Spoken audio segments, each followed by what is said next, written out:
Okay, this is, I believe, our, I don't know what number video this is. Anyway, but this is an update on the rubber band to RC conversion. I have got the motor installed and the speed controller, and I had a battery and charger for it, but I left those in England. But they hopefully will be coming back here soon. Anyway, and then also a beg for help, because what's happening is my speed controller, I think it's my speed controller, it might be my motor or my battery, but I think it's my speed control, because I spun it up before and it was working fine, and then all I did is screw the propeller on, and I'm not sure if I bumped the wire or something or what, but now when I start it, it starts beeping like crazy, and then the light on my receiver starts to flash red. So if anyone knows what the problem is, please put it in the comments, and please do put it in the comments. Don't think I really need help. So yeah, I need help on that, so please do. So that's an update on this, and I've also got the push rods connected. And then, now the main part of this video is our first review. And hopefully we'll have lots more of these reviews eventually. Which is, this is Gordon right here. If you were watching our earlier videos, you should have seen me. Yeah, but if you haven't seen our videos, this is Gordon, this vegetable off playing on his iPod here, Gordon. Anyway, yeah, so this is a review of the Ultra Micro Foresight by Eflite. Gordon, I need to do the thing on the computer. Screen's gone black? It'll still look recording. Well, just make sure. I am sure. Sorry, it's because we're recording from the webcam, so it's kind of annoying. Anyway, this is the Eflite Ultra Micro Foresight. It's not as micro as some of the other Ultra Micros, but not much bigger. And it is fully 3D capable. It's a full 3D airplane. It's not just aerobatic, it is 3D. It will hang on the prop and pull out of the hover pretty darn fast. Anyway, so this is a review on this. So first of all, when I got it out of the box, I noticed how shiny it was.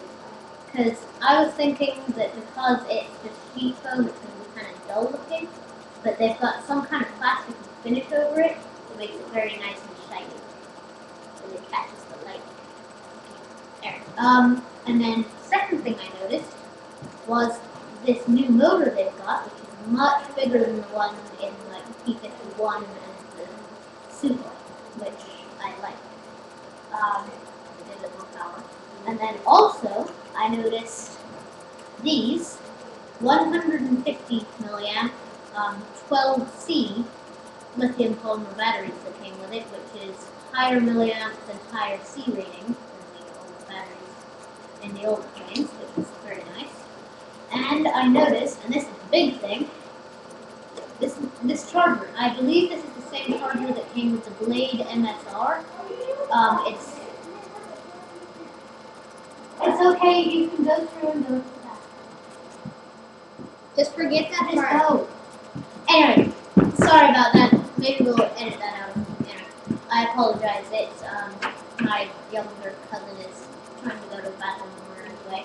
Anyway, so this is, I believe, the charger from the Blade MSR. Very nice. It's a 4-port charger, and it came with an AC adapter. Or I need to do this with me again because I can't see what I'm doing on the screen, what it looks like. So I need you to do this with me. Thank you. Okay. So this is the AC adapter that came with it. I'm going to be using a different one because this one, I got it when I was in England, so this has a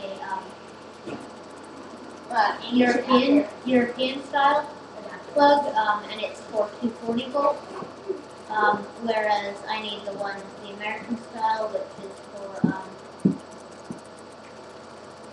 110 volts, and it needs to have the right plug. But and it came with this very nice charger, and actually, forgot to tell you, it came with two batteries rather than just one, which the other and yeah, go over a bit of the airframe, and then maybe some of the radio. So, airframe is very nice. It's compressed foam.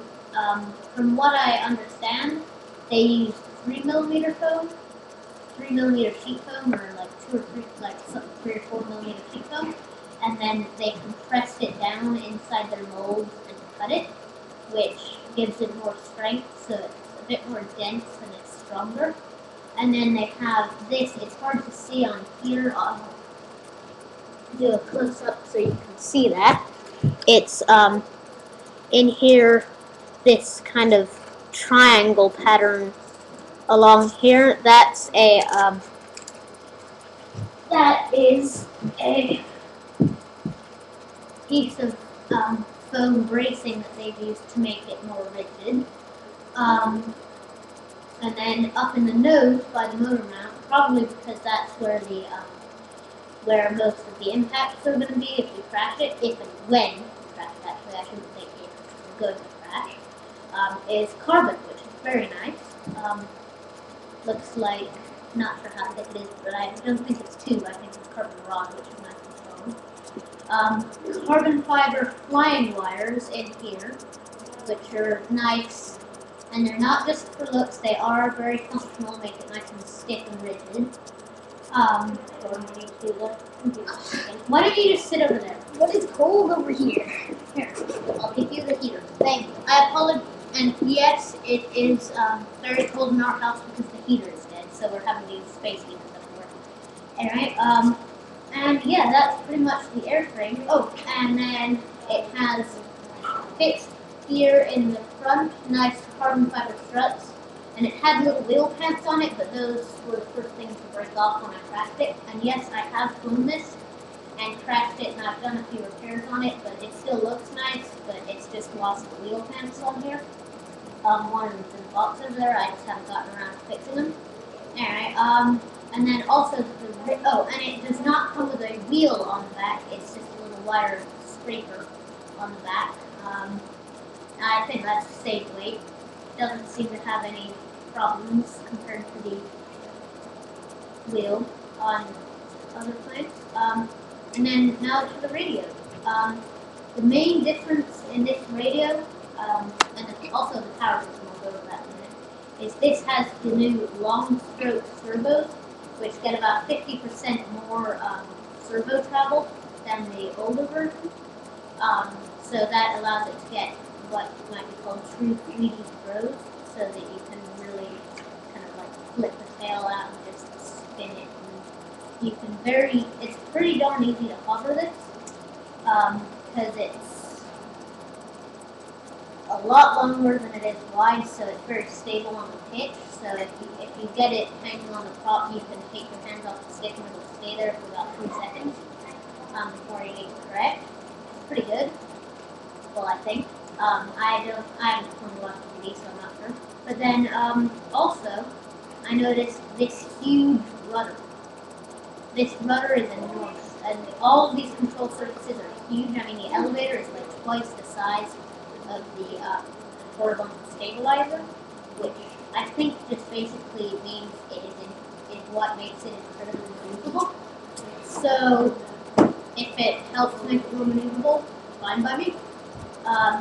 Yeah, and it's got an 8.5mm cordless motor system now, which is more powerful than the old, smaller motors, which I like. And then in here, in the wing, I'll bring it closer so you can see that. Those are